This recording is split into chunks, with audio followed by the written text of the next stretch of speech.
Would you rather get lost in the streets of Tokyo or in a Parisian vintage bookstore? Well, a vintage Parisian bookstore sounds really lovely. Mm-hmm.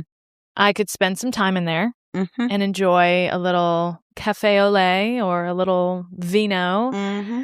But I'm seeking adventure. Same. I think in this scenario, I would have to say streets of Tokyo. I mean, Yeah. the word getting lost Mm-hmm. is a little bit like, oh, I don't know that I want to get lost in the streets of Literally. Tokyo, especially like in the evening. Yeah. If I don't have someone who knows Tokyo well with me, Right. certainly not alone. If I'm alone, I'm picking the bookstore all day long. Right. I'm just like walking around Yeah. a very safe place, Mm-hmm.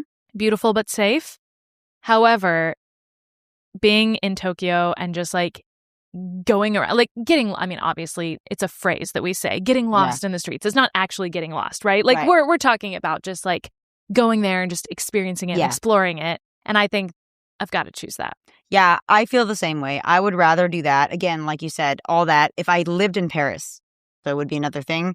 But like, I'm not going to go to Paris for a bookstore. There's Yeah. so much other things to see, shows, Eiffel Tower, all the monuments, everything. So like you said, Tokyo's on my bucket list.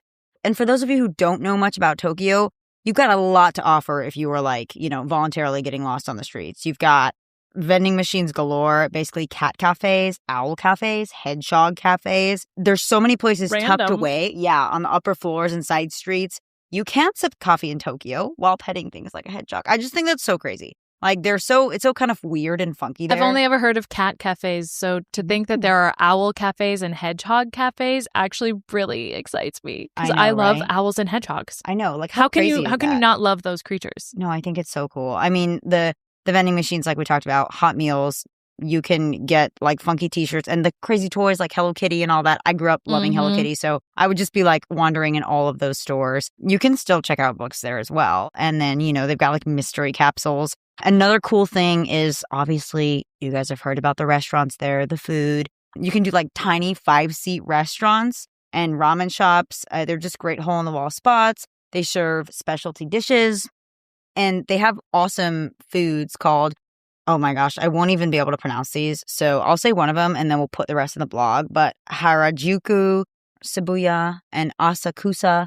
So again, guys, the food. Sometimes you can even catch like organized cosplay meetups and like spontaneous street fashion shoots. Okay. Like that is Tokyo. They've got the retro arcade game centers. Mhm. They've got gotcha capsule toy machines like we talked a little bit about. And they're just like on the streets. Like it's crazy. It's not like the street is an arcade. You've got randomly themed stores like we talked about. Hidden shrines tucked between skyscrapers. It's just tall buildings, short buildings, all these hidden things. Even have like street performers, which you see that a little bit in the United States. Yeah. But like they have tech displays too, which I feel like you don't see as much on the Mhm. streets of the US. Again, sushi. The food markets are incredible. Go to the food markets to just like get lunch and dinner and sit outside and eat whatever the heck you pick. They have also like similar to some of the cities here, random art installations, graffiti alleys, things like that. And then if you are that type of person who like you really don't have Tokyo on your bucket list, or Japan and like Paris is way more of your vibe, and you've been there again so many times that you would go into like a bookstore. Again, if your first time, obviously Eiffel Tower, the Louvre, Notre Dame, Arc de Triomphe, Sacré-Cœur. I totally butchered that, but it's a basilica. Sacré-Cœur. Is that how you say it? Ooh, I like don't know. that, Natalie. Yeah, that's a basilica. Probably butchered it as well, but No, I tried. that's a We beautiful tried. one, like the white domed, Yeah. beautiful basilica. And then for art lovers, we talked about the Louvre, but you've got Musée d'Orsay, Centre Pompidou. I don't even know how to pronounce that. Yeah. Musée de Orangerie. Okay, so many museums. Look at the blog, Yeah, y'all, for guys. these names. Yeah, but you're never gonna be able to find these. there's if a you lot just of listen to art. me. I mean, in Paris, it's like Yes. So the art, art is all. yes, They're all about it. The staples, the art. You got chill spots too, like the Jardin du Luxembourg. It's a garden. Seine River walking. You can just Mhm. explore along the Seine, see the boats going by. You could cruise along it too. You could do the Canal de Saint Martin. They also have cool neighborhoods and streets to just walk down and explore.